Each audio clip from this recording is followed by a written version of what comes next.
haven't given a talk in a while, but I was very happy to be invited here today, and I'm going to share a story with you that is very dear to me because it's actually my story, and I've never done this before, so maybe it's a good opportunity to do it. And I'm going to be reading a little bit once in a while from my book, just to be able to keep going through it. So, as the only woman in a half-Greek and half-German family, I've been in a fully loving relationship with systems dynamics for as long as I can remember. My family is wealthy and conservative. They didn't particularly like the fact that I was a somewhat pretty girl who kept on asking more and more logical or rude questions at dinner parties or cocktail events. From the age of 5 onwards, I drew systems, signs, and numbers on virtually everything I can lay my pen on. Books, lamps, tables. My longing for expression was already wild at the beginning of my life. Little did I know where it would lead me to later on. Because of the constant negative feedback about my passion for logic, this was me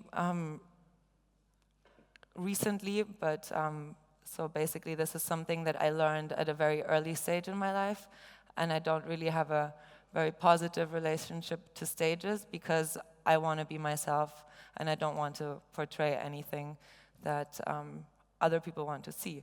Moving on, because of this constant negative feedback about my passion for logic and the intense pressure to finally embed myself into the structure of a life that had been pre-designed for me, I had to leave my family at a very early age to explore the world. At home, I was not allowed to have a job, learn too many things that could cause me to ask even more rude questions, or engage in any kind of behavior that was not adequate, including filling up the dishwasher. This explains my somewhat insane passion for cleaning up today. Every time I would come home, I'd be asked to be polite, be pretty, and to fit into this box of the wealthy heiress that my family and their large group of servants had so carefully prepared for me. The truth is that throughout my entire childhood, I felt like an outcast, I felt ashamed, and I felt miserable because I couldn't understand myself. Why did I not want all this wealth? Why did I keep on asking questions that were labeled as impolite, insane, rude, and sick? And if the questions were sick, such as this one, why can the stranger not also join us at the dinner party? Then why was it possible for me to just go up to the stranger to check out if he's a nice person and to invite him to the dinner party? I knew that my family was often paying for the dinner parties, and surely they'd want my friends around too, right? It hit me like constant waves throughout my youth to witness this intense ranking of people according to their social status. Overall, rich people were basically treated with silk, while poor people were actually not invited at all, except for when I crashed the cocktail parties with my friends. Because I felt insane due to my belief in a fair world in the midst of an unfair world that would have treated me very kindly in material terms, I left my family, as I said, to study all kinds of technologies and types of mathematical and logical-based theories. I went to China, I went to Uganda, Rwanda, Tanzania, Kenya, the Congo, Turkey, and Jordan. Together with fellow doers and shakers who I met on the road, I won a couple of interesting prizes, and it kind of helped me grow my self-confidence. I also worked for the global head of operations at Google in Qatar afterwards. Hanging out and building with masterminds has, up until today, stayed the biggest privilege of my life. And then when the refugee crisis hit Europe, a new chapter in my life began. It began with a bang, actually. Being Greek and having spent a lot of time alone at the closest island between Greece and Turkey to think and to understand what is going on, particularly in my personal life, I was in the middle of Europe and Asia. I was in the middle of Greece and Turkey.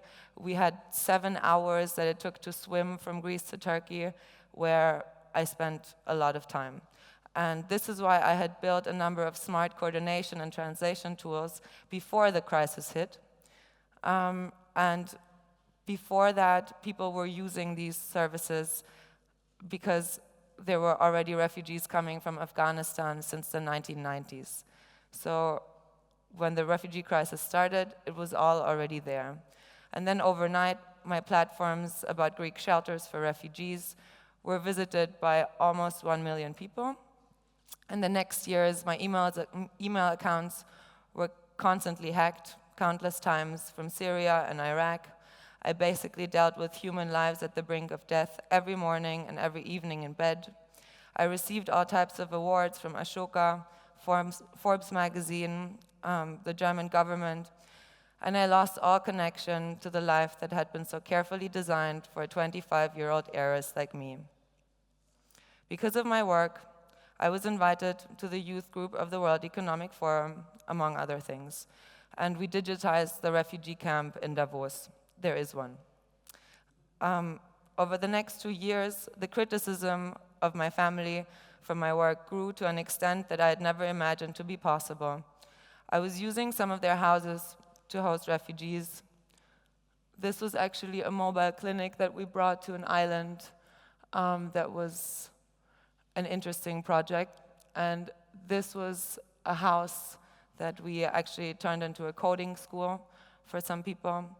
And so houses that were empty for almost the entire year. They had around 15 houses in Greece, my family, so I didn't see why I couldn't just use them to save lives of people who were freezing to death during the winter time. I raised around 5 million euro from external investors, but I was not able to keep the money on the account of my family's foundation because my initiatives were not welcome and basically insulting. So I shaved my head. And I took another step back from the image of an heiress and to focus on learning even more about logic, planning, and structuring. My humanitarian mobile think tank called Startup Boat grew to an extent, it grew to the Arab region and to Asia, but I was personally not doing well. Publicly, I was the one giving out all the messages of hope to the media and to supporters or investors of all industries. Companies such as Bayer, Cisco, Google, and Facebook, they were backing our technologies. But after the talks that I was giving, I had to fly back into the camps that were partly built and then destroyed again within a number of days. I watched some people blow themselves up and others use racism to keep things as they always used to be. It must have been then that I first came to realize how little it means when someone says impossible. Things that I was doing every day, like helping to change laws or coordinating activities online of thousands of people, were constantly labeled impossible. Last summer, when the crisis had finally calmed down, and I was giving myself time at the border between Greece and Turkey to heal from my post-traumatic stress syndrome, I also took the decision to step away from my inheritance and from my birth family, because as a logical person, I felt like there was too much that I didn't know about my own rights as a human being, my financial status, and my freedom. Now, to explain, throughout all my life, I hadn't known about the scope of my personal inheritance. So I went to the notary at the beginning of last summer, and he basically said to me, "Darling, in order to step away from something by German law, you need to know what exactly you're stepping away from." And so, of course, I thought, how stupid. I just forgot this tiny little detail.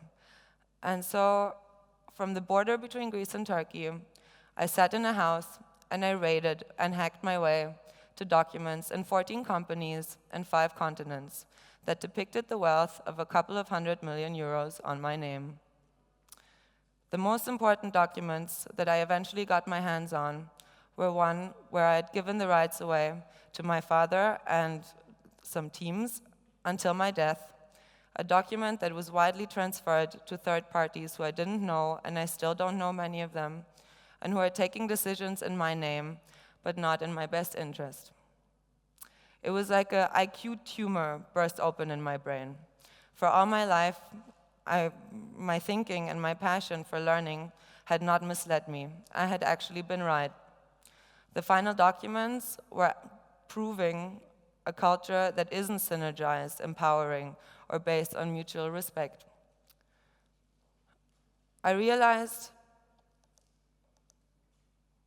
that I had to turn my entire life around and gave myself a promise to do exactly that. So I went into hiding for around a year.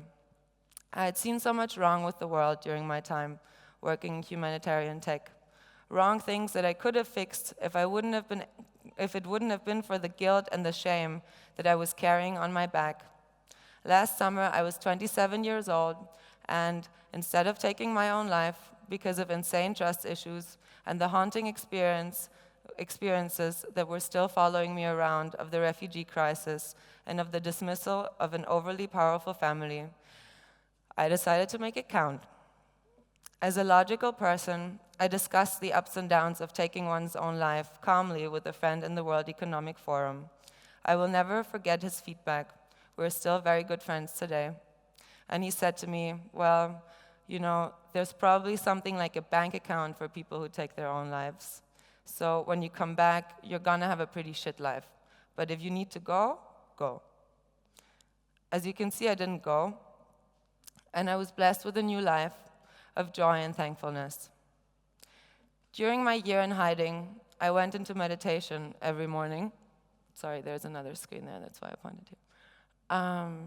During my year in hiding, I went into meditation every morning at 7 a.m. to reflect on my past and to begin to think about my future in life.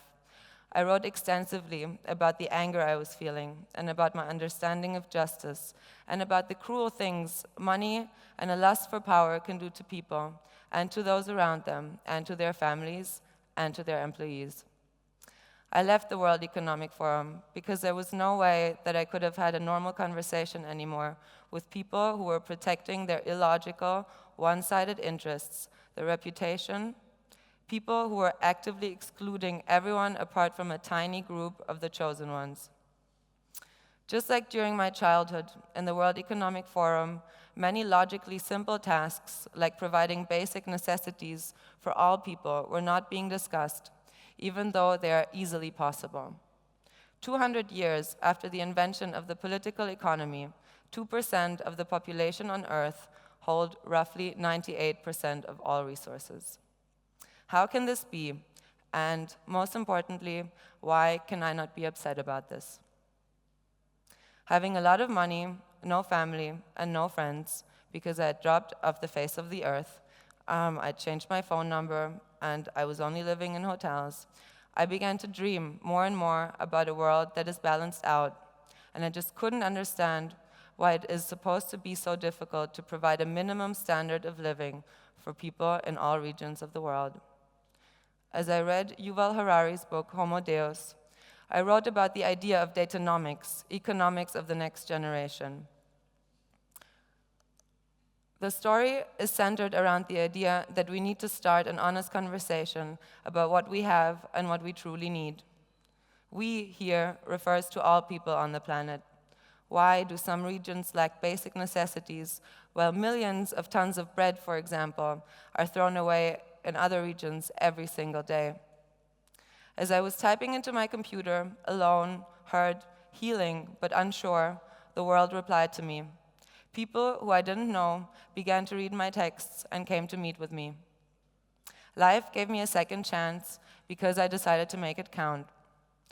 My friends in the community of the World Economic Forum today are connected by their belief in synergized thinking and community-oriented action.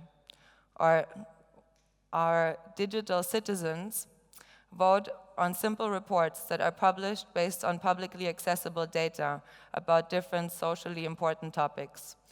All my team and I do is ask the right questions.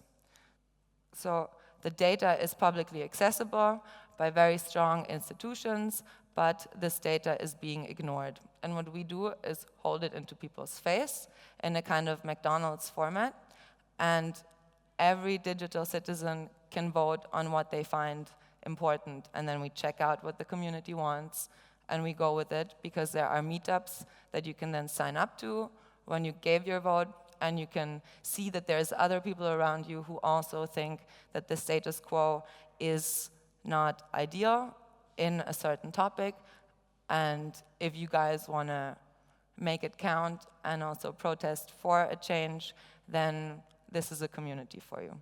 So underneath each report, we publish a summary of meetups that members can sign up to in different locations, to speak up for the topic of interest, and to connect to a supporting community of people who know that they can promote change better together.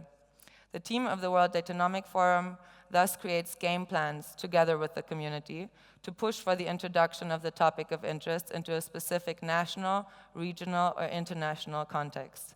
Mind you, this started in the refugee crisis because we were not able to be on a stage and shout at the matrix, but we had to be silent. So we have plans, and we focus on getting to know the right people, which is why it seems a little bit confusing at times, but it's not. So our members have access to edutainment material, content that enables more education through entertainment and the media, because that's what the media can also do. The World Datanomic Forum today has attracted 50,000 digital citizens in 6 countries. Most of our members are refugees of war who are longing to belong and to feel welcome.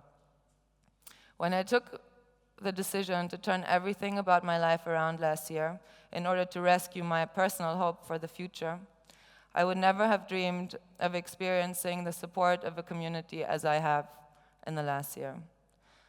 The time has come to actually close distribution gaps around the world through synergized and community-oriented action, uncompromisable respect and clarity, and of course by speaking up for the change we so desperately want and that we are willing and ready to fight for, hand in hand, together, for all of us, for our children, for the planet, and for peace. For my family, it was very healthy to adapt to a new culture. So this is something that's going to be on billboards when we're ready to scale up more, because currently we're looking at how to save the data. We have a problem with the fact that states don't provide what kind of data they have about you and about me. I don't know what the German government has in terms of my information, right? So the most important thing is that we give people access to their own information. They can upload it. They can upload their insurance documents as well. And the levels is something that if you're in the community and if you're synergized and if people like you because you're transparent and you're trustworthy, then your level also goes up. I hope that you can all soon sign up to the platform, so you'll see it yourselves. Basically, everyone thought it was a joke, but it grew very fast. I thought it was a joke in the beginning, as you heard in the story. But today, I know that we can upgrade our culture globally, and we can live in a world that is not focused on the past, but on a better future. I know that we can create solutions together rather than to fill gaps of markets. I know that we don't have to speculate anymore about what the situation will be like tomorrow in terms of basic necessities of the people. I know that we can all have internet, we can all have food, we can all have electricity, and people are not animals. They're not just going to attack you with some kind of pen that they put in your eye just because you have more money than them. No. Like, we are also in the middle of a sharing economy that's failing because of a culture that's segregational and that's rude and racist and impolite. And what we need to do as a global community, especially after the refugee crisis, is to upgrade. And so what my family did, this is the last slide, that's my mom.